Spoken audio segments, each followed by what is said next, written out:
person today. Good thing we had it today and not yesterday because we wouldn't have been here. So anyway, item number 1, Roscommon Transit Authority millage proposal. Steve Du Bois. Come on up, Steve. Oh, you know the drill, so there you go. Probably bring it a little closer to you if you could, please. You guys hear me okay? Yep, I can. Everybody hear Steve out there in Zoom land?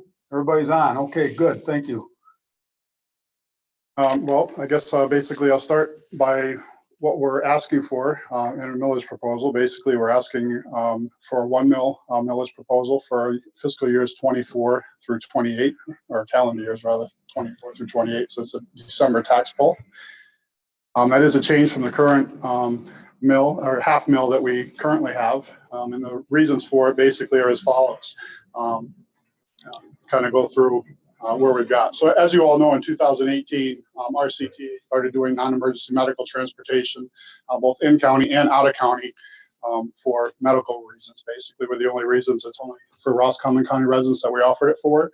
And those trips that we're currently doing, there's no millage money involved in it. It's only the state and federal money that's involved, and then the fare is covering the rest of it. So for that reason, the fares are considerably higher than what our normal fares are for our regular service.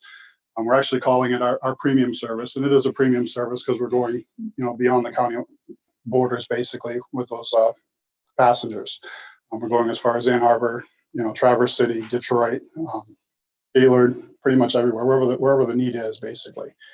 The reason for that, is because there are no hospitals and very few, if any, specialty doctors in our county. Everything that we have to do, we have to go outside of county to get. 62% of our passengers are either senior or disabled in our community, and most people that they come here to enjoy our lakes. They retire here basically, and they come here to retire because they're used to coming here for vacationing, their whole lives, and when they retire, they want to retire here. So our population that we haul of the neediest, of that, they don't have family members close by. Most of their family is downstate, so the daughters and sons and that type of thing to be able to help them out. Since COVID hit, COVID actually created a huge need in the community for even more of this outside county transportation service that we offer. And the reasoning for that is a lot of the people that were being transported by DHHS, they had volunteer program that was hauling a lot of these people. Most of those volunteers dried up when COVID hit, and they looked to us to do that transportation. And we've been doing a huge, basically, well, I've got some numbers to go over with you. Fiscal year 2020, we did 60,505 rides overall. 445 of those were the premium rides or out-of-county rides, and that was in fiscal year 2020. In fiscal year 21, we did 61,461 rides. 1,206 of those were the premium rides. There was actually a 271% increase over the prior fiscal year. So far this year, fiscal year 22, we've had the first quarter because our fiscal year started October 1st. So October 1st through December 30th, we did 542 premium service rides. So we're on track, if it continues the way it's going, to double again this year. So the need is huge. So as we plan, we're always planning ahead. We're looking at budgets into 24 and 25 at this point. We're looking at, and there's no way we can sustain what we're doing on the half a mil that we're doing today. So basically, this millage will help reduce the out-of-pocket cost to the self-paying clients. Again, currently there's no millage money in those services. The fares currently range from $37.50 to $75 per hour, and it's done by the hour based on our total expenses. So with the added millage monies, we could provide these fares for about a $10 fare each way in county and surrounding counties, and $20 fare for the outlying counties to go further, basically, each way. And that's during normal business hours. After hours would be, a little bit of a premium as well.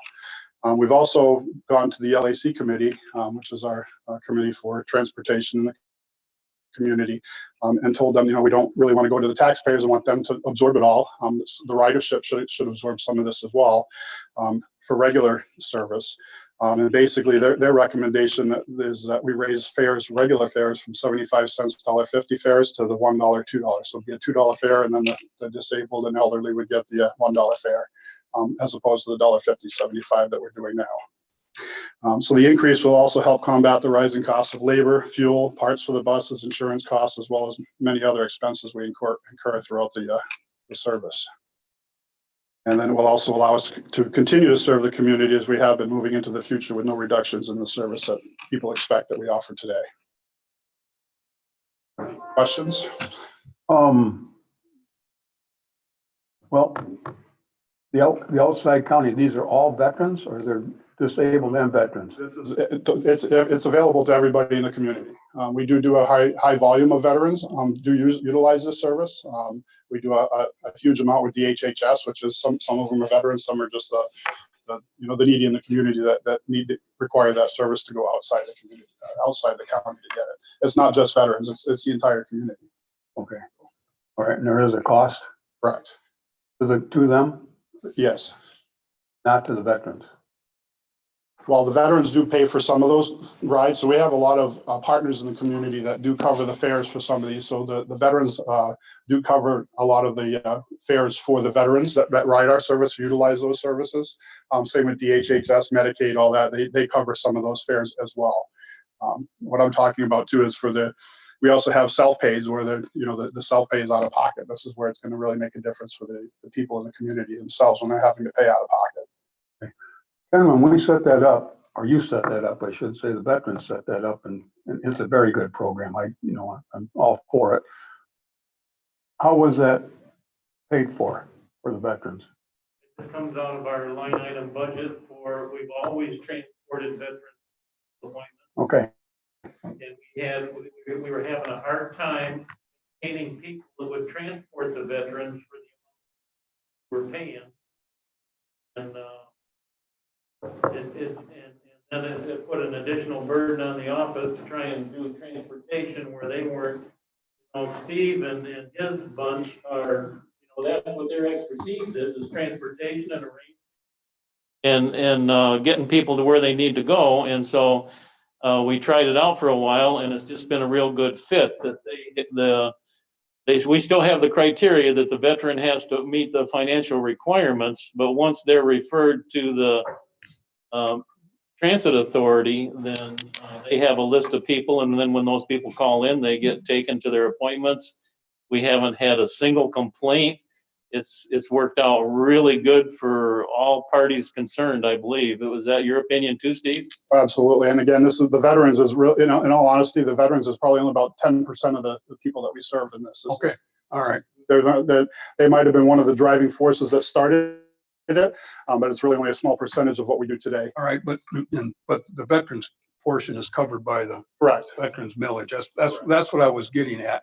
Okay. And you just answered my question that how many of those are actual veterans. So, and then we have the other people that actually don't have the means or the Correct. way to get there, which is it's also a service. Okay, just want some clarification on that. So, all right. So you've brought a sample millage to us proposal. Correct. And that is what you would like to have the Board of Commissioners approved to be put on, I'm assuming that this is for the August. It is for the August ballot. Correct. So it's a $500,000 now, and you're proposing to go to $1 million. What's your fund balance? You have a fund balance at this point? We do. I don't have the exact figure, but ballpark 1.8 million, give or take. I'm going to get a CPA question, but how long of operation is that? Is that a 90-day or 120 days? If we lost all federal and state funding, we could operate for about 8 months on what we have in the bank. Okay. All right. Any other commissioners have anything, please? Here's your chance. Yeah, Steve, I'm a big fan of the minibus, and obviously you guys provide an extremely valuable service. My concern is that it's going to be from half to a full. It could be a very tough sell, especially in today's market. Have you considered doing a 3/4? We looked at different things, and this is one of the reasons we're going for it this year. I believe that the public and the people we serve value the transportation service that we offer in the area, and I think that most people will support this. There's always going to be people that are naysayers against it and whatnot, but I feel that the voters would approve it as a service that's really needed in the community, and seeing what's out there and people that are utilizing it for that. Again, my personal comment is that I will vote my personal choice is I will vote for it at 1% because I understand the value of what you do. My concern is that as it unrolls out, there's going to be other increases that other entities are going to ask for. So this could be a very difficult sell. So I think maybe 3/4 would be something you want to sit down and look at it, maybe come back to the board and chat with us. But 1% could prove to be a very difficult thing at this time, especially with Ukraine and these other issues going on around the country. And my thoughts are, I'll vote for it personally, but I can't necessarily speak for the general public. Thanks, Steve, for being here today. No problem. Tim, anything? Yeah, like I said, Mark brought up a good point. It'd probably be easier to ask for a little less. It'd probably get better odds. You know, I'm not saying this is a bad idea. I mean, obviously you're gonna need the money. So, like I said, yeah, rethink it. Yeah, we bounced it back and forth, and this is what we decided to try for at this point. The bottom line is this 1 mil will allow us to continue service as they come to expect that the service that we provide in the communities. At 3/4 of a mil, we can still provide a service, obviously, but we'd actually have to cut back from where we're currently at today. Would it be possible to do like a 2-year? Or is it gotta be a 4-year? We typically do 5 years because Okay, when we're planning out 5 years ahead. So we're looking to see where that what we can plan for at that stage in the game. So. Okay. Yeah, okay, that makes sense. Again, this wouldn't take effect until 2024 as well. We'd be continuing as we are until then. So. And Mr. Chairman, I think that's a very valid point. The fact that it doesn't kick in until 2024. Again, I think Mr. Muckenthaler had a good point as far as maybe a 3/4, but again, I'll vote for it because I see the value. The 2024 is an important part of this piece of legislation because the thing is, it does take 2 years to kick in. But the thing is, I am interested and very concerned in the future. Voters are going to be looking at across the board a lot of different increases. Yeah, like what you might want to do is try and get that pushed out there that this doesn't come into effect until 24. It's not going to happen next year. It's going to happen down the road. Right. It might be an easier sell. That's just something that you can throw out there. Just make sure I that they plan know. on going around, the different Okay. townships and going through that with everybody as well. And then the other thing after you is, it's double. Going from a 0.50 to a 1.0 is a double. You're asking for double the millage request. And the other thing I'm just reading right here, and I'm not sure if this is correct or not. Period of 5 years, and I'm looking at millages, and I do believe we try to go either 2, 4, 6, or 8, or so when this would come up. Well, we'd be in not an off- anymore, because we don't have odd year millages. What's that? We don't have odd year millages anymore, so it puts them in a position, if they do stick with evens, that they can't renew a millage because it's already expired before it goes on the ballot. Okay, I just want to make sure that 5 years was correct. That's the only thing I'm pointing out. Okay, I just wanted to know if it should. By law, do 5 years is the maximum we can do based on how we're incorporated. Okay, I just know, been here long enough that we always try to put them in an election year for these millages to come up, whether they're renewed or if they're putting on something else, so. Right. Okay, I just want to make sure 5 years is correct then. It is. Okay, all right. Well, everything else in that proposal is correct. Yes. Okay, that's my only question. All right, so we'll put that on at this point for a next meeting. All right, Thank you. okay, this is a request, so we'll put it on for the next meeting. All right, thank you, Steve.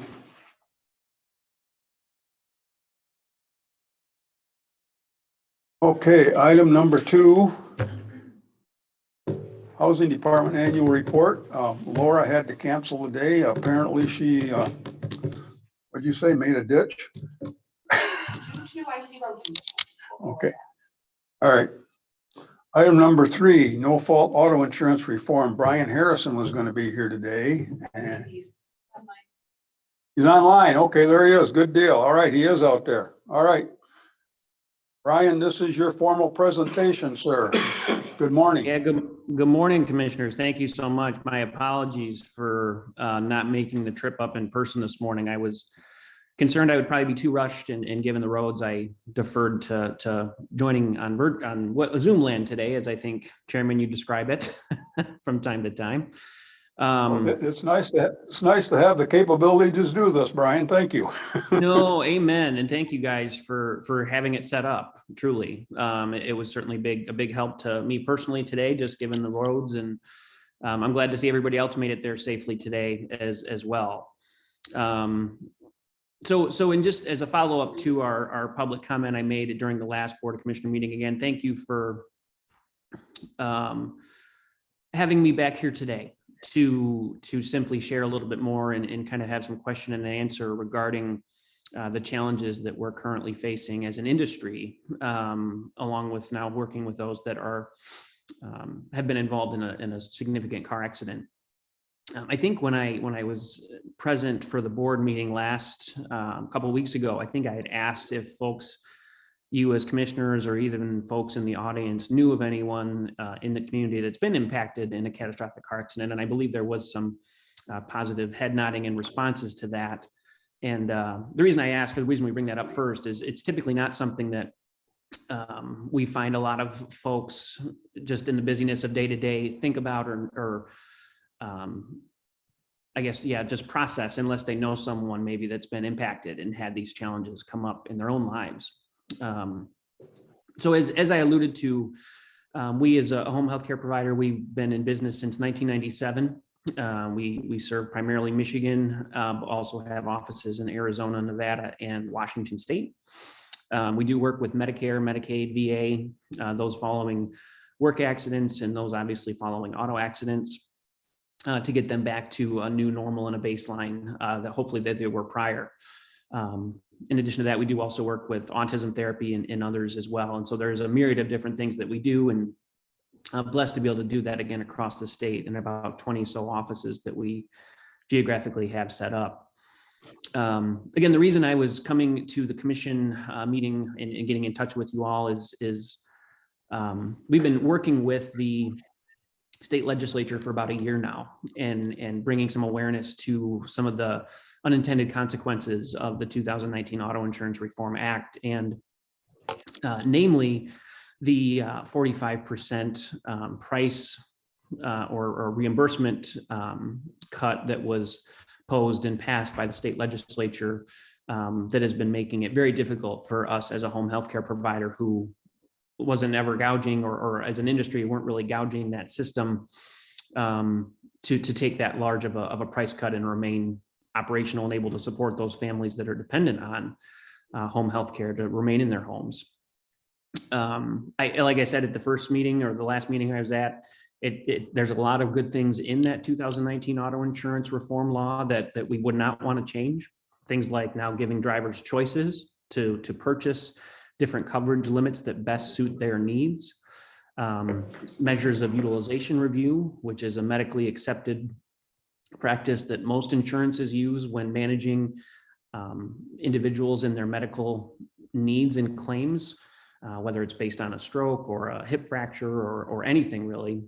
There's typically insurance utilization review departments that are reviewing those the appropriateness of those services rendered following those events. And so again, thankfully, prior to 2019, that was not something that auto insurance payers utilized as a metric of checks and balance. And now they do, which is great. It does really provide and make sure that services being delivered are appropriate to those that may have taken advantage of that system prior to the 2019 act going into effect. So as again, we come to you today, it's really just to draw that awareness to in urging and hoping that the state addresses this.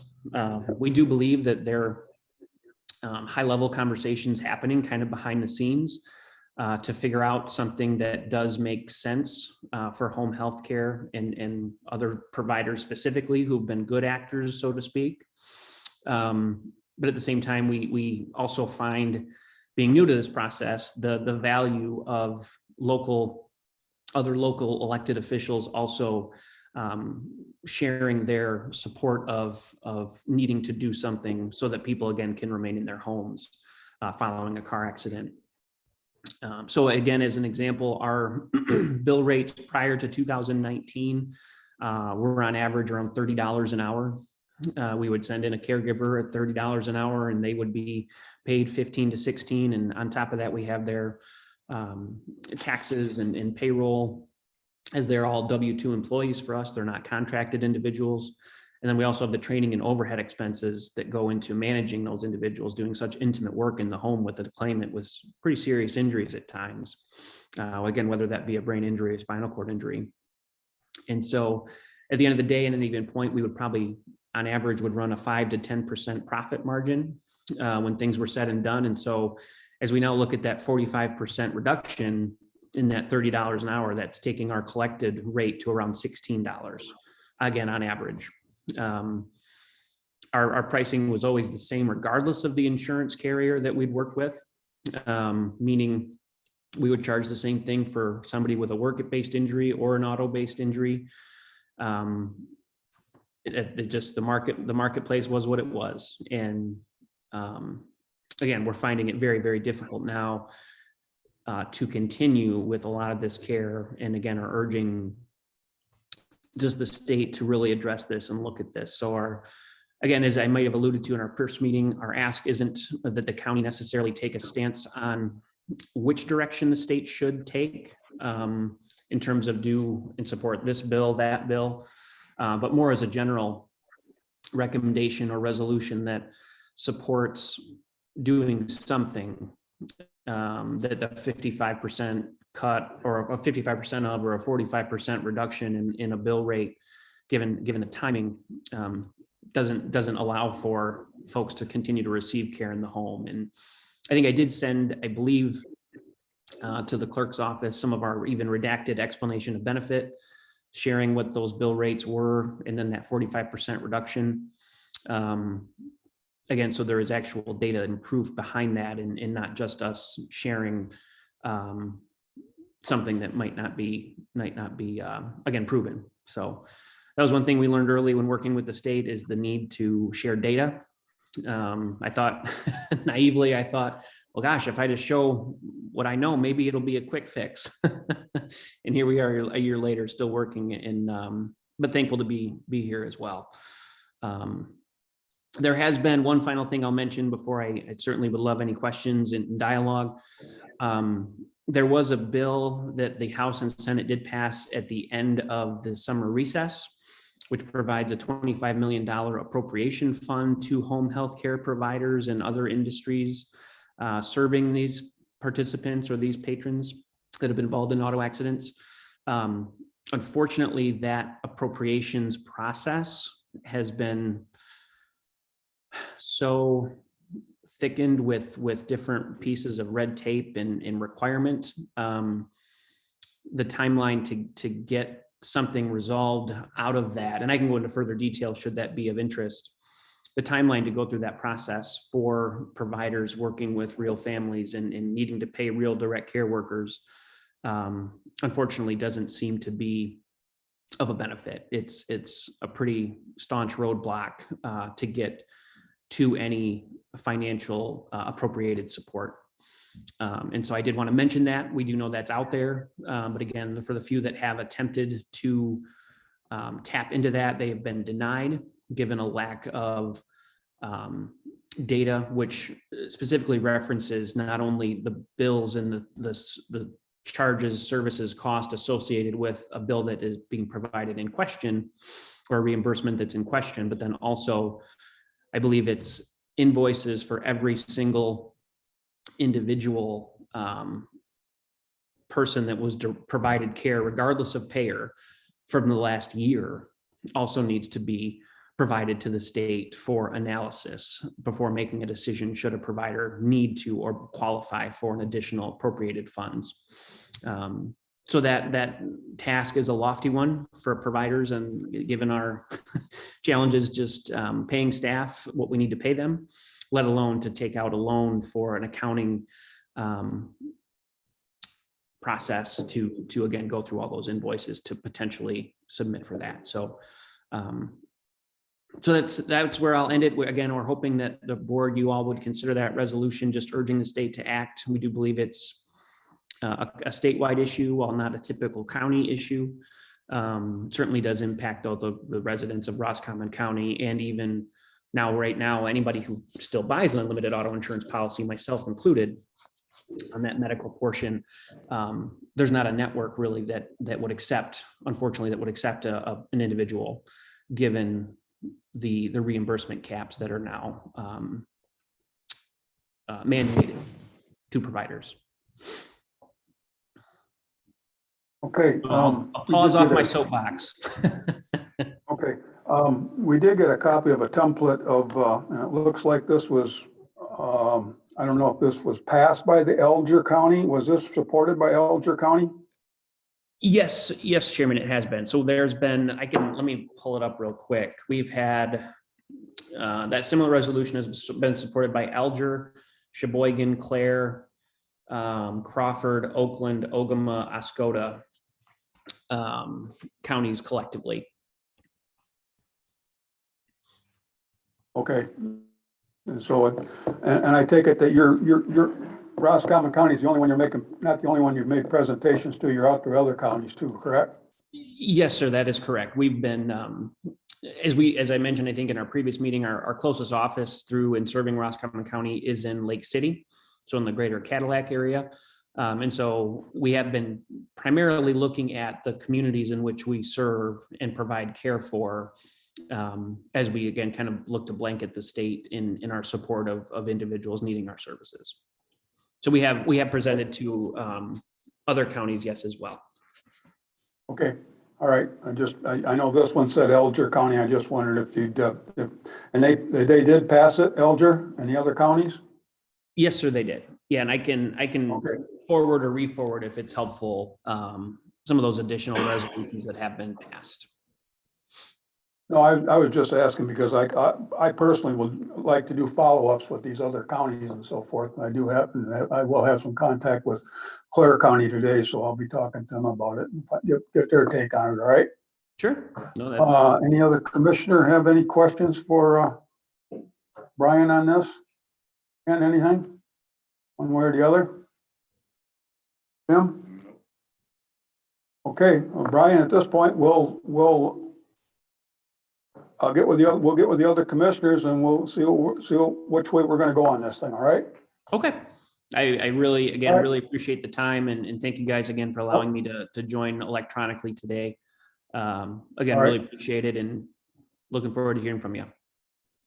Okay, Commissioner Milburn's back. Do you have anything you wanna add to this? With cement dust from Mexico. Okay, you have any questions for Brian? Appreciate it. Okay, thank you, Brian. Thank you, guys. Have a wonderful rest of your day. Drive safe. Okay, thank you. You bet. All right, on to number 4, wage and compensation review. There's a copy on page. Oh, there isn't. Okay. You didn't put a copy in here. You did not put a copy in here. Okay, we were on to our controller, Jody Valentino, for the wage and compensation policy review.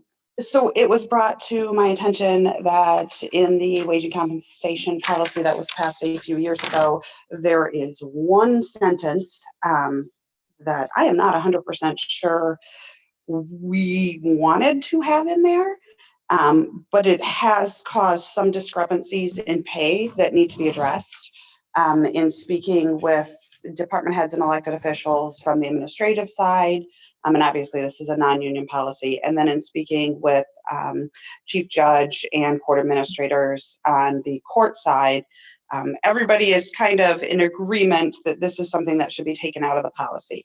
So under G, movement through current pay grade structure, it says employees whose starting rate was at the minimum of the pay range will receive a step increase after 6 months of employment. The issue becomes, we don't have a 6-month step. If we started at a 6-month step, then you're starting people lower than the average starting, which makes it hard to get people in. So the intent is to remove that completely, because we do in this policy, you give the right to department heads to place people within the scale based on previous experience. So somebody that comes with 15 years experience from a clerk register of deeds office wouldn't have to start at the minimum. Michelle Clerk Stevenson could put them in at a, at a grade 3. So the 6-month increase is really not necessary. So my recommendation is that we remove that and we make it effective, I'd say April 1st, so we can get the word spread around. But I needed input, advisement, thoughts, opinions of the board, please. Hey, it's just an elimination of one sentence. Yes, sir. I didn't kill a tree. You didn't kill a tree. Any other commissioners have anything in regards to what Jody just covered with us in regards to the wage and compensation policy? It just clarifies the policy. Correct. Belay, Mr. Chair. All right, and it still gives the department heads or I'll refer to the clerk's office since you did, it gives Michelle the authority to, or not the authority, but yeah, the authority or the opportunity to hire somebody more experienced instead of having them start at a starting wage. They can plug him in where she sees fit. Okay, Ken, anything? Sounds good to you. All right, that takes care of that. Mr. Milburn had a couple items he wanted to bring up, so I'm going to go to him right now, please. Mr. Chairman, I appreciate it. I do have 2 items I'd like to bring up. One is I've authored a piece of resolution here, and my friend and colleague, Mr. Melvin, has acknowledged the co-sponsor. Well, I'll just read it if you would indulge me, Mr. Chair. On March 28, 2017, President Donald J. Trump signed the Vietnam Veterans Recognition Act of 2017. This act officially recognized March 29th as National Vietnam War Veterans Day, whereas the Roscommon County Board of Commissioners on the 5th anniversary of the recognition of the National Vietnam War Veterans Day expressly recognized all county veterans, Roscommon County veterans who faithfully and honorably served in the armed forces of the United States during the Vietnam War. Therefore, be it resolved, the Roscommon County Board of Commissioners humbly and with heartfelt reverence and deep appreciation thank all Roscommon County Vietnam veterans and their family and loved ones with their service, sacrifice, dedication, and devotion to our great nation. And I authored this. However, if there's anybody that can make it better or shorten it up, I'm fine with that too. And that's one item, Mr. Chair. And my recommendation for the board would be if the board would be so inclined to pass this resolution, that we do it on March 23rd at our meeting, because it would go into effect at that time. That's one item, Mr. Chair. Are there any questions? The other one, Mr. Chair, Ken, did you have anything to add to that? Because your name's on here also. We've had a couple of conversations in the last few days, working over it, and I'm satisfied with the final product. And my other item, Mr. Chair, would be, I see, just got back from Mexico, as I mentioned, just looking for my board packet.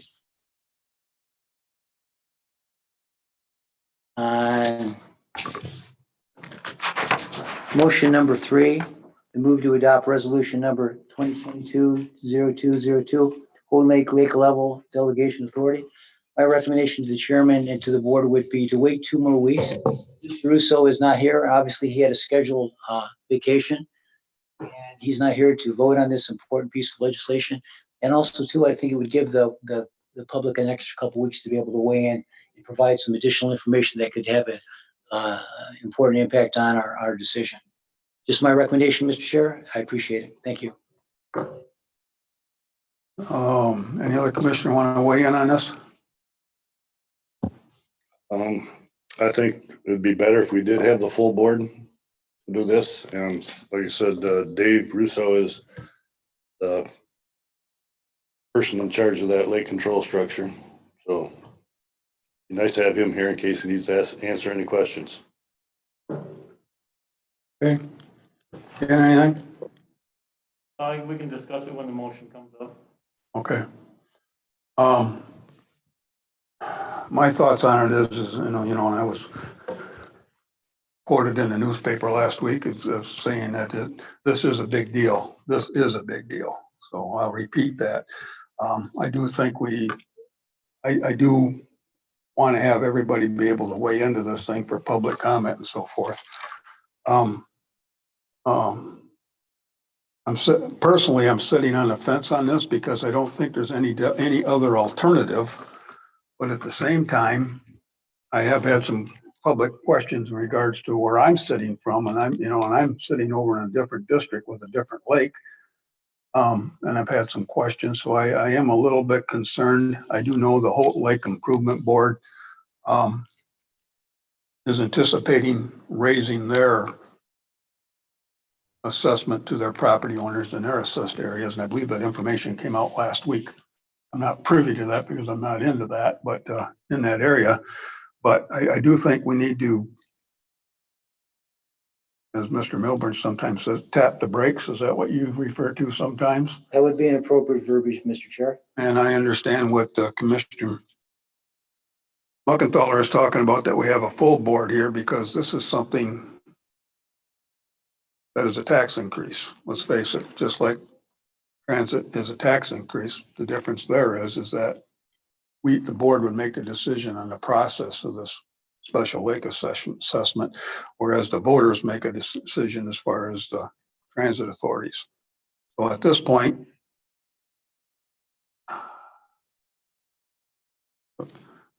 50-50 deal. I'll defer. I haven't had any chance to talk to Commissioner Russo about this. So at this point, I would recommend that we table it for the next meeting. Thank you, Mr. Chair. I'd like to make a financial comment, please. Yes.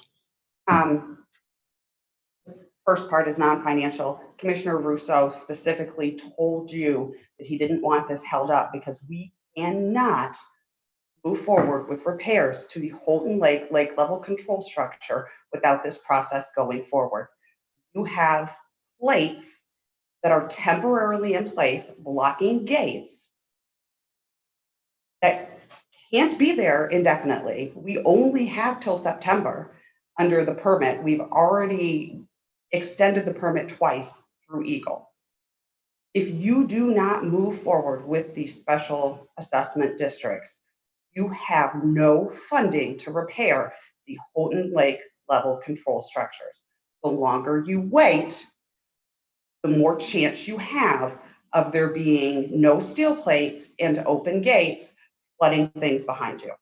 That is all I want to clarify with you. I want you to understand where we currently sit with that. Mr. Chair. That's a very valid point. I hadn't considered that. When is Mr. Russo going to be back in town? I am unsure of that. Julie, do you know? He leaves, start traveling back Sunday. I've been in contact with David several times. This has been brought up by Jody. He doesn't want this delayed. If you're gonna try and say you want to wait for David to be here, there's gonna be no change. It'll just be delayed. He is in favor of it as soon as possible. Could I offer a hybrid solution then? We wait for Mr. Russo to be back and then we schedule a special meeting where we just focus on just this one topic. Again, that's a reasonable request. That way, Mr. Russo's back in town. We get to focus on just this one item, taking Controller Valentino's suggestion. That way we could have a special meeting sometime next week, Mr. Chair, at your leisure. That way we'd have the full board on just this one topic.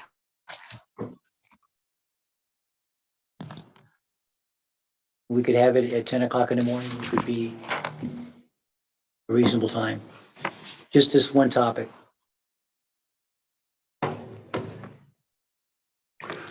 Like I say, I don't think there's an alternative here. The alternative is to do nothing. And I don't think we can do that either. So I'm just offering a recommendation that we meet the criteria that Jody just brought up. We listened to Mr. Melvin's suggestion. We still meet within the next few days to be able to have this discussion. And just a suggestion, Mr. Chair. it's a compromise. It's a compromise. That's what I'm looking for, Mr. Chair. What date are you looking at? Whenever Mr. Russo's back. You say he's back on Monday? No, he leaves on Sunday. I don't know. I don't have any idea. It'll, based on weather conditions, obviously around this country right now. There are some places and sometimes you can't drive, so all I know is he's indicated to me he's leaving Sunday. How about we look at next Wednesday at 10 o'clock, Mr. Chair? Also just for basically for 7 days, and that way David's here to be able to give his input. Actually, I was looking at Thursday. Thursday's good too, Mr. Chair. Thursday's veterans meeting. Still have it at 1 o'clock. You could still do it that day, just at a different time.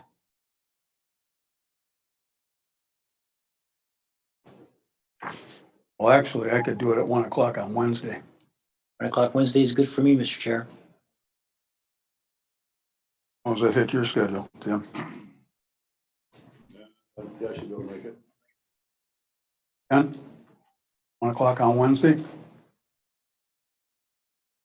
For the attendance of Commissioner Russo. Yes, sir.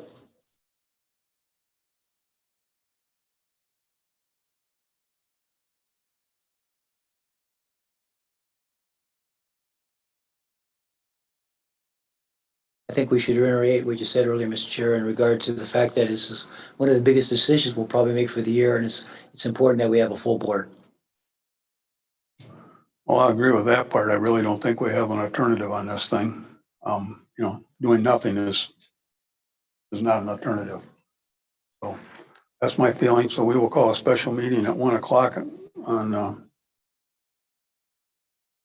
Wednesday, March 2nd, in regards to motion number 3. So the motion number 3 will be tabled until that time. On a special meeting will only be for that item. Correct? Thank you, Mr. Chair. Anybody else got anything to add? Okay. Be back here at 10 o'clock. Thank you. February 23rd, 2022, 10 o'clock a.m. hybrid meeting accessible in person or via Zoom. Commissioner Milburn, would you please lead us in the Pledge of Allegiance, please? Thank you, Mr. Chair. Allegiance to the flag of the United States of America and to the republic for which it stands, one nation, under God, indivisible, with liberty and justice for all. Thank you. Item number 3, roll call of board members, please. Milburn, Here. Melvin. Schneider, Here. Russo. Color. Here. Okay, item number 4, approval of the agenda, and I would like to remove motion number 3. We'll move with your amendment, Mr. Chair. Okay, I'll second. motion was made by Commissioner Milburn, seconded by Commissioner Muckenthaler to approve the agenda with removal of motion number 3. Any further discussion from any commissioner at this time, please? Hearing or seeing none, roll call. Melvin, No. Schneider, Yes. Milburn, Yes. Muckenthaler, Yes. motion carried. Item number 5, public comment, agenda items only, limited to 5 minutes.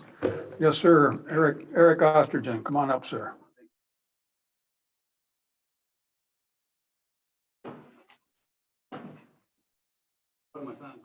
You got it. Okay, at the January 26th meeting, for the first time ever, Commissioners Russo and Melvin responded to my comments, and I appreciated that. Their responses raise additional questions. Commissioner Russo said, common sense goes a long way. Gates 3, 4, and 5 can't be open because it has a steel plate across it. I would like to know who put the steel plate across those gates and why can it be taken down, and who's really in charge of maintaining the legal level on Houghton. Is it Commissioner Russo or is it somebody else? Commissioner Melvin said, the winter is a different dynamic because the gates of the lake can be frozen in position if you do the wrong thing. So the gates were adjusted to about an inch above the winter level. What about the 4.75 foot uncontrolled spillway? Closing one gate would have a much greater impact on the amount of water being dumped down to Houghton. That would still leave 3 wide. Ken, Anything on the agenda. I'm getting to that. Commissioner Melvin, Mr. Ostergen does have 5 minutes uninterrupted. Thank you. Thank you very much. I hopefully get that time back. That would still leave 3 wide open gates. Adjusting 3 of the gates to an inch above the maximum drawdown is not getting the job done. Everyone ignores the 4.7-foot wide open uncontrolled spillway in the middle of the LLCS. Keeping the winter level so close to the maximum drawdown makes it impossible for Higgins to recharge in the summer. Maintaining the winter level a couple of inches above the maximum drawdown would still be in compliance with a court order and help maintain the summer level closer to where it should be. Keeping it so close to the maximum drawdown caused it to illegally drop below the maximum drawdown 49 days last year. Higgins hasn't reached a summer level for well over a year, and Houghton rarely, if ever, drops below its summer level. Spicer confirmed that. I point these facts out because the other commissioners praise what Commissioner Russo and Melvin are doing when the levels on both lakes are totally out of whack. People are sick and tired of hearing politicians praise their buddies when the facts say they aren't doing their job. The levels aren't being managed anywhere close to the court order. That's the bottom line. So far, all I've ever heard from the commissioners in charge of Higgins and Houghton's are excuses, and nothing has been done to get results. Hopefully that's going to change. The commission needs to be more transparent about the way it manages the levels. Right now, the public is kept in the dark. Dam management has no oversight, no published guidelines so people know how the levels are supposed to be managed. Nothing. Now, you are hiring the Spicer Group regarding the dam on Houghton Lake. I hope people remember that back in 2010, you paid Spicer over $100,000 for recommendation on all 3 of our lakes, and nothing was done. You completely ignored the recommendations. In fact, Commissioner Melvin disbanded the Lake Level Committee shortly after Spicer made the recommendations and appointed himself as the czar of Higgins Lake levels, and ever since the levels have never been lower, because that's what his handlers who helped him get elected wanted. Here's some of what Spicer said about Houghton back in 2010. Improvements to the operational features and procedures of the LLCS are needed. Repairs to the damaged pier on the structure should be made. Scour protection in targeted locations should be added. The recorded lake levels on average are above the established legal levels each month of the year. It is recommended that motorized gates be installed, a new stop log system be installed, a damaged pier be repaired, targeted scour protection be added, and the monitoring system be improved. The planning level cost estimate for these items is $670,000. This estimate included 5 new motorized side gates, 1 new stop log system, new metal decking and rails, new lake level control sensors, new electrical and internet service, concrete repairs, and scour protection. It also budgets for engineering, permitting, and administration of construction costs. It is recommended to modify the operational features and procedures to improve the ability to maintain the lake level closer to the established legal lake level. This requires increasing the discharge from the lake with the objective to lower, on average, lake levels to be more consistent with the legally established levels, end quote. I don't believe any of the recommendations Spicer made for Houghton back in 2010 were implemented. We all know nothing was done on Higgins. Since you're going to fix Houghton, shouldn't you also fix the LLCS on Higgins and implement the Spicer recommendation for Higgins? More importantly, guidelines and lake management committees need to be created for all the lakes. Having a single individual managing each lake has led to corruption and mismanagement. I would also like to hear from Commissioner Melvin why he disbanded the Higgins Lake Dam Committee. He's never provided an explanation. I hope he gets a special deal from Spicer, because all they have to do is refresh the report they did back in 2010.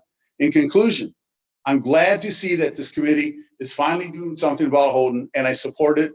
And I hope you include Higgins and Lake St. Helen in the resolution you're going to vote on today. It would be very easy to add them. This should have been done back in 2010. As I mentioned earlier, Higgins has not been able to maintain the legal levels for over a year now. They have as much of a problem on Higgins as there is on Houghton. Thank you. His 5 minutes is over. And why did you let him do this comment on, we've already tabled the motion, so there was no item on the agenda for this diatribe to refer to. You clearly stated public comment on agenda items only. He referred to Houghton Lake in his comments, Ken. We don't And have per- Houghton Lake on the agenda. It's been tabled. The motion is gone. Okay. I apologize then if I was out of order.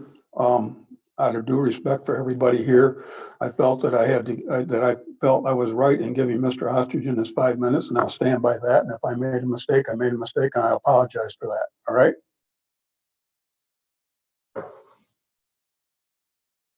Well, apparently you don't want to accept my apology. Oh, no, you don't need to apologize to me, Mr. Chairman. No, it's just, I was just pointing out that, this is reserved for public comment on agenda items only. I have no problem with anybody making public comment about anything on the agenda.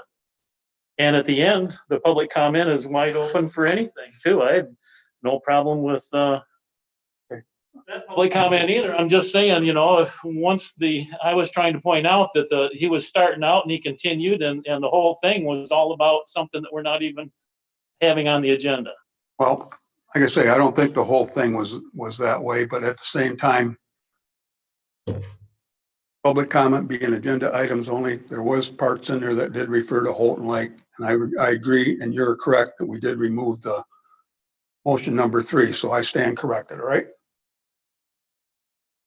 Thank you. Any other public comment at this time, please? Anybody out there, Andy? Nope. Okay. On to item number 6, Administrator Controller Report. Good morning, gentlemen. I'm Michelle. So quick update on lawsuits. We do have the March 9th oral arguments at the Court of Appeals. Apparently this is all virtual. So we're not allowed to go in person. Just as a heads up, I received that information from our attorney last week. So Excuse me, when is that? that is March 9th. And whether or not we can watch live yet, I haven't gotten into my emails from my short vacation. Probably at the same time as our board meeting. If it is and we can hear live, I'm going to ask to be excused. That's, yes, sir. It's going to be available afterwards. Afterwards. Okay, They're going to report it. beautiful. Okay, thank you. Available on YouTube. We do have no change in status currently for Mock versus Roscommon County and Courage versus Roscommon County Treasurer.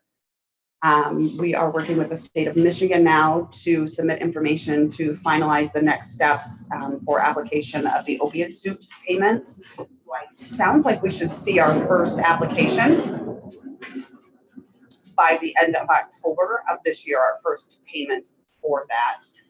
It's minimal amounts, but it will specifically need to go to certain areas, more than likely geared towards law enforcement and the jail.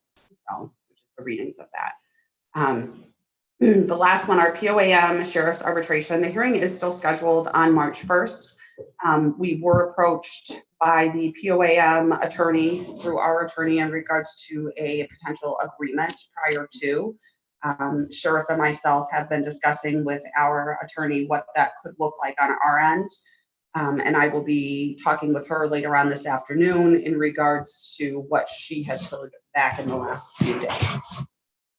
Quick legislative update. We have been talking about House Bill 4725, which is the bill that would expand binding arbitration beyond police and fire to county correction officers as well. A lot of MAC is opposed to this bill. It has passed the House and it is now on the Senate floor awaiting votes. I will tell you that it will probably pass in the current culture that we have.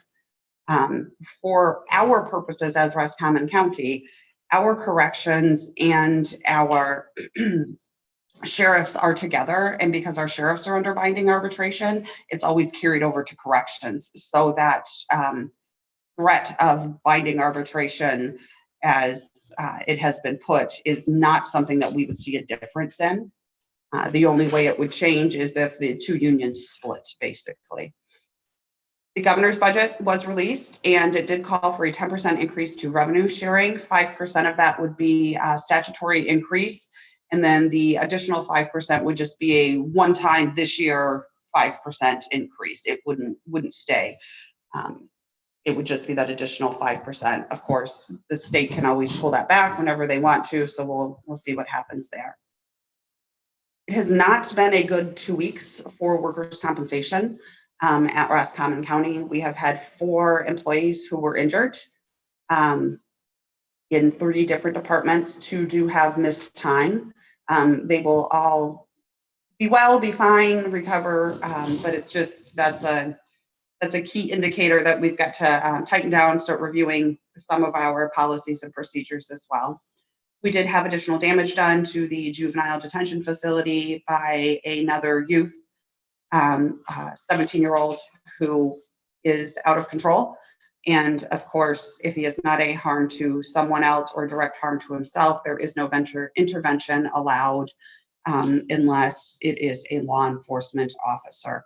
So there's a lot that can be done in 5 minutes. That's, I think that I would say, by the time everybody responds quite quickly, but they have to wait. So we lost a couple windows, and those are those crisscross, not supposed to be damaged windows, more chairs, a bed. I am continuing to review the 2021 budget in preparation of our audit. That will probably be mid-May. James Anderson has not given me a specific time yet, but he has at least contacted me from sunny Florida. In regards to audits, I did want to point out, I did email out to you about 2 weeks ago a copy of the Transit Authority's budget to help you guys with your decision making in regards to the request for the millage as well. So if you need another copy of that, please let me know.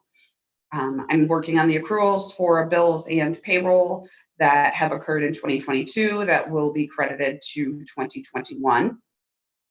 I have reached out to all of our current MIDC attorneys in regards to their potential interest in filling the attorney administrator position if Troy Daniels, who is our current administrator, is appointed to the in district that is open for the judgeship. They have had the first round of interviews on that, and are doing more digging apparently at the state level to make that final decision. Our Sheriff's Department did apply for the First Responder Training and Recruitment Grant. This was for the purpose of obtaining virtual reality training simulator and equipment that would allow them to both do in-house training with real life scenarios. Sheriff obviously could speak a lot better to this than me, but they'll also be able to bring that out into the community and give a real life perspective of, hey, what is the day in the life of a corrections officer? What is the day in the life of a road patrol? What kind of things are you going to encounter? So you can show people that it is more than just driving around in a car and wearing a gun. There's a lot of social interaction. You're a social worker, you are a negotiator, just the variations that you could actually experience in those types of careers as well. I have also been working with the State Juvenile Justice Committee that I was appointed a member of. They are looking at a potential change to the funding structure, which would affect how our child care fund works. Obviously, it's very burdensome right now. There are some portions of their proposals that are great. Like the idea would be this would just be a block grant based on an average 3 years of spending that each juvenile office court receives.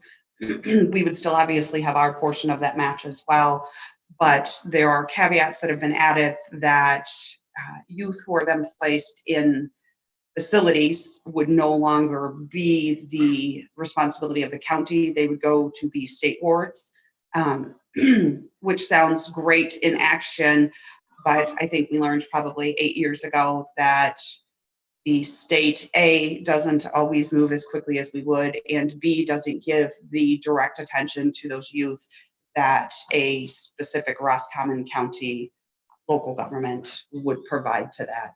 We are blessed. We have a great group of juvenile probation officers who do their job with high diligence and evaluate the programs, the success, the home lives. So the idea of losing that just in order to make the process a little bit easier is one that I'm arguing right now on my half. And then finally, we also had 911 who was applied for grant funding through USDA Rural Development for a cache of radios. Basically, they would go to the Emergency Operations Center, command trailer, and then backup radios for emergency responders in Roscommon County in case there was a need for that. That is all. Okay, that's quite a lengthy report. Thank you very much. Any comments from any commissioner in regards to the administrator controller report? Okay, hearing or seeing none, on to item number 7, correspondence. Item A, NACO 2022 appropriations bill information. Item B, MAC grant funding alert. And item C, another NACO coronavirus county resources. Any questions from any commission in regards to correspondence? Okay, item 8, monthly department reports, Central Dispatch for January 2022. Veterans report from February 2022. And Northern Lakes Community Health. Oh, wait a minute, back up to the veterans. Would that be for January or for February, Ken? January, Okay, so it was just given to us in February. yes. Okay, thank you. Item C, Northern Lakes Community Mental Health Authority agenda. Okay. Any questions regarding monthly reports? Okay. Item number 9, we have any visitors here? And we do. I did talk to Rich Castle. He's here from Consumers Power. He's on to be approved for the EDC, but at the same time, him and I discussed before the meeting, and I thought I'd bring him up so the rest of you can find out who Rich is. And since it's kind of pertinent, I think he's going to touch on what happened yesterday and today. Chairman,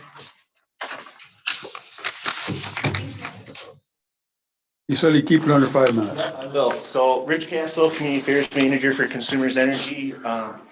It's been, about 2 years since I spoke to you guys last, and a lot of that is due to COVID, but I am trying to get back out and meet with my counties, my townships, et cetera. And so with me being on the agenda today for the EDC, I thought this would be a good time to reintroduce myself and point out a couple of things. So the weather yesterday, yeah, we were expecting something way more severe than what we ended up getting. And I think that's a good thing, but we wanted to take the proper precautions to make sure that we were prepared to get power restored as quickly as possible. And when it doesn't turn out the way we expect, that's a good thing. So please know that we are cognizant of what's going on outage-wise throughout the county on a regular basis. We do have a number of tree trimming projects that we do throughout the year, and I try to keep you guys in line with what's going on, just so you're in the loop. That also includes some of the planned outages that we do on a regular basis to update our system. The other part of trying to better combat, power outages is updates to our system or making the system more reliable. And so we do have quite a number of projects that are ongoing right now in the county. So we are updating the Higgins substation, which is on M18 between here and Prudenville. So that's a pretty significant upgrade, and that will help the system out pretty dramatically in this area. We continue to work on the reliability of the system over in Lyons Township. So if you guys recall some of the back history that we've had there, we continue to work on that. We've made a lot of good progress. So hopefully we can get that situated. Another project that we are just starting on currently is on the south shore of Houghton Lake. And so there will be more that comes out of that, but we are continuing to invest into the reliability of the system here in the county, and just want to give you guys that heads up. I provided you this solar document. Solar is starting to become a big topic for Consumers Energy. It's something that may or may not be a big deal here in this county just because of all the forest lands that you have, but it's something that may end up happening. And my goal is to make you aware, make our townships in the village aware of what's going on, the potential of having a third-party developer want to potentially develop a project here in the county that may even be consumers. So point I'm making is just getting you guys prepared that this is on the horizon, whether it happens in Roscommon County or not, that's to be determined. But just want you guys to be aware that, this is something that we're pursuing. One thing that I do want you to be aware of is there is an RFP process within Consumers that occurs once a year. So we do have those third-party projects. We will take those in. We will review those if those are projects that we want to actually purchase the power from, or if it's a project that we would want to purchase. The other part of that is Consumers Energy projects. Any that we're going to develop will go into that same RFP process. And so the goal of that is to make the process, a level playing field for the third party and consumers. So we're making sure that we're being fair about the entire process. And the goal is to, make that process something that we can look to from the perspective of cost, perspective of making sure that our ratepayers' interests are, taken seriously. We're looking to make sure that that process is done as fair as possible. So, might have a minute or two left. Are there any questions for me? Oh, not for me. I know Rich is on. He's been active with the EDC already. He hasn't been able to participate, but he has been participating in the meeting. So, all right. Thank you, sir. Thank you. Feel free to reach out anytime if you have any questions. Gotcha. Will do. Thank you. Okay, thank you. Any other visitors that'd like to be recognized at this time, please? Okay, under unfinished or any unfinished or new business from any commissioner at this time? I'd just like to add that, not only do we have Rich on from Roscommon Economic Development, but we also have Al Cambridge on for a reappointment for the Northern Lakes Community Mental Health Department. And knowing Al, he's probably in Florida right now, so which is probably a good move on his part. But Al's been a long time member, and he does bring a lot of value to that mental health authority. Anything else from any commissioner as far as unfinished or new business? Okay, item number 11, motion number 1, Michelle, please.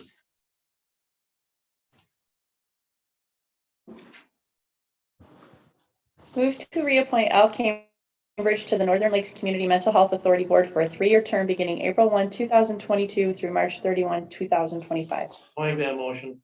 I'll second. Go ahead, Mark. Thank you, Mr. Second. Motion made by Commissioner Melvin, seconded by Commissioner Milburn to reappoint Al Cambridge to the Northern Lakes Community Mental Health Authority Board for a 3-year term. Any comments in regards to motion number 1? Any commissioner at this time? Hearing or seeing none, roll call. Muckenthaler, Yes. Snyder, Yes. Milburn, Yes. Melvin. Yes. Motion carried. Motion 2, please. Move to appoint Richard Castle Jr. to the Roscommon County Economic Development Committee for a 3-year term beginning February 23rd, 2022 through February 22nd, 2025. I'll make that motion. I'll second. Motion is made by Commissioner Snyder, seconded by Commissioner Muckenthaler to appoint Richard Castle Jr. to the Roscommon County Economic Development Committee for a 3-year term. Further discussion from any commissioner at this time? Hearing or seeing none, roll call. Milburn, Yes. Melvin, Yes. Muckenthaler, Yes. Snyder. Yes. Motion carried. Okay, thank you, Michelle. Item 12, committee reports. More motions, sir. To page Motion number 4. Oh, excuse me, thank you. We'll be changing number 3 now. correct? Okay, all right, there you go.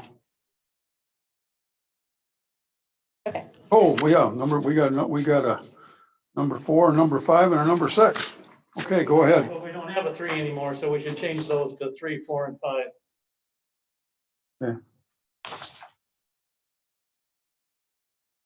Motion 3, please, which was formerly number 4. Move to approve the allocation of $30,000 from Roscommon County American Rescue Plan funds for the additional nursing services within the Roscommon County Jail. I'll make that motion. Second, Mr. Chair. Motion made by Commissioner Milburn, or excuse me, Commissioner Melvin, seconded by Commissioner Milburn to approve the allocation of $30,000 from ARP funds towards additional nursing services for the county jail. Any further discussion from any commissioner at this time? Hearing or seeing none, roll call. Snyder, Yes. Muckenthaler, Yes. Milburn, Yes. Melvin. Yes. Motion carried. Motion 4. Move to approve the accounts payable policy as presented effective March 1, 2022. This policy shall replace all previous policies, resolutions, and motions previously adopted. I'll make that motion. Second. Motion made by Commissioner Muckenthaler, seconded by Commissioner Milburn to approve the accounts payable policy effective March 1st, 2022. Any further discussion from any commissioner at this time? Hearing or seeing none, roll call. Melvin, Yes. Snyder, Yes. Milburn, Yes. Muckenthaler. Yes. Motion carried. Motion number 5, please.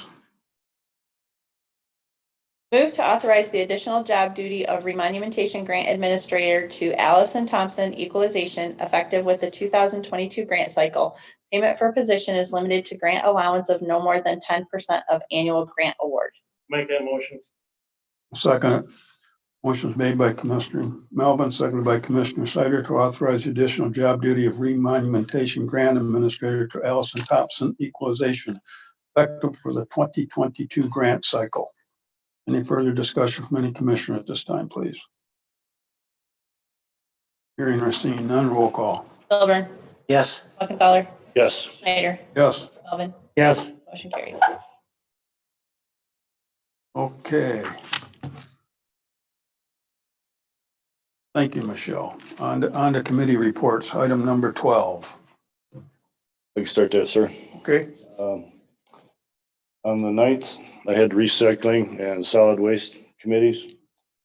On the 17th, I had the agenda meeting. That's it.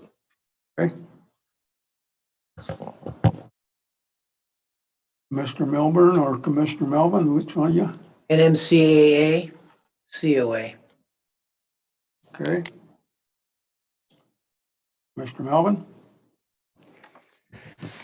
On Tuesday, the 15th, we had a LEPC meeting. That was the first meeting that I attended with Vanessa as the new director. She is still in the process of getting all of her certifications, and she was instructed to get those certifications as soon as possible. And of course, not too long after we had the meeting, then we had the little weather warn event here, and it, as Rich Castle pointed out, didn't turn out as bad as what it could have, which is a very good thing.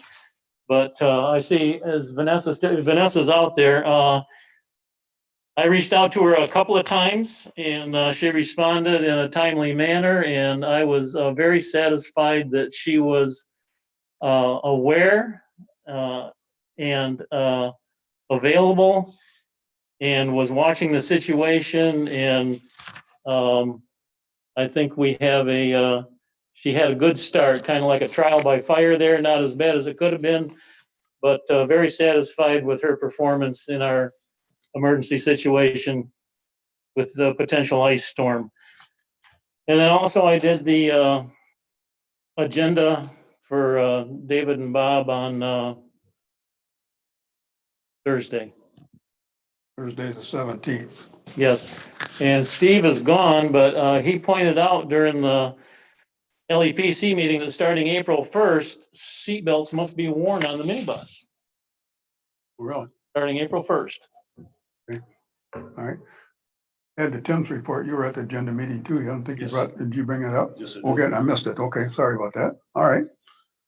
Okay, and one of the few times I didn't have anything the last 2 weeks. What I did last week, I was in St. Louis, Missouri, and got to see 3 grandsons play basketball, 11 games. So I got my fill, or not my fill, I got my fix of high school basketball. So, on to item number 13, public comment, please. Norm Fulmer, please. Good morning, thank you.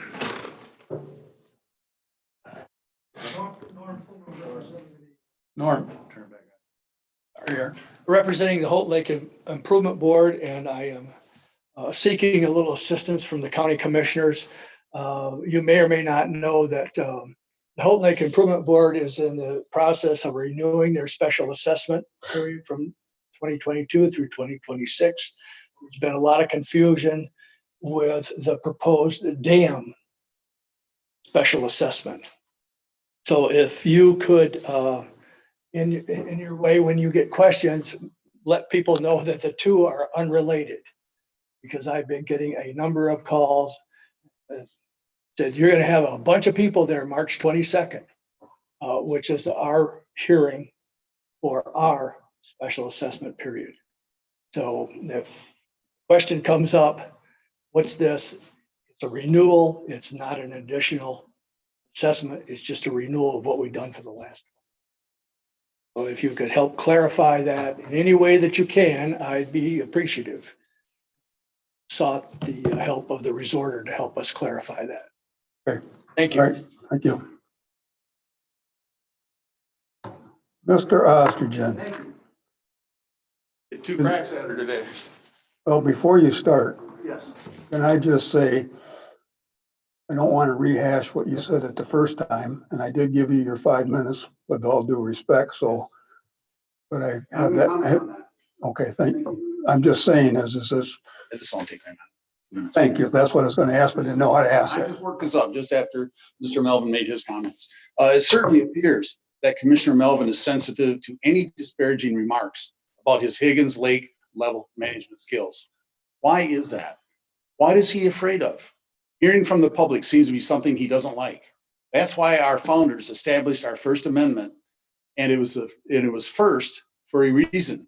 Listening to constituents is something everyone should err on the side of the speaker. How did he know what I was going to talk about? Getting to a subject matter takes some background sometimes. In one of my comments to you a while back, I mentioned the 1964 U.S. Supreme Court landmark case, U.S. Times versus Sullivan.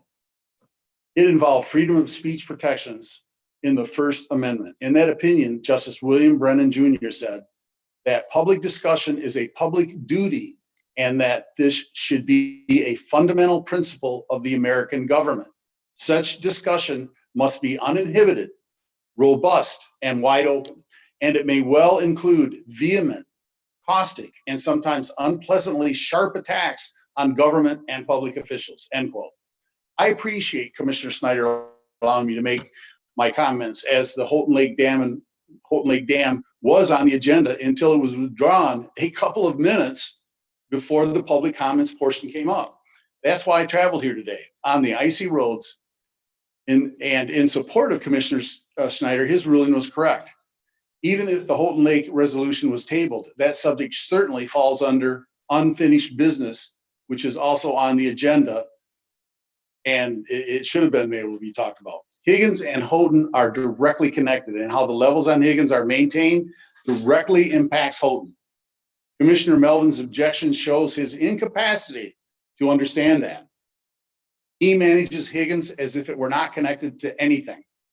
This is certainly a great reason to reestablish the Lake Level Committee. He disbanded it back in 2010. One man shouldn't be in charge of how the levels are managed, and the citizens of Roscommon certainly need to be informed about how they are being managed. They aren't right now. Once we win our case at the Court of Appeals or the Supreme Court, if it goes that far, and this case is sent back to a jury here, I hope we get some action on how the lakes are managed and guidelines are established so the public isn't kept in the dark. Thank you. Thank you for your comments. Any other public comment at this time, please?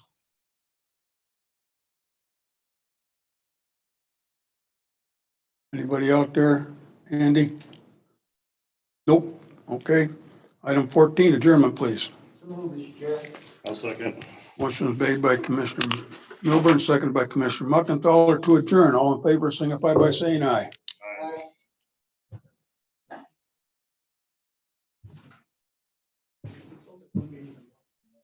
Aye.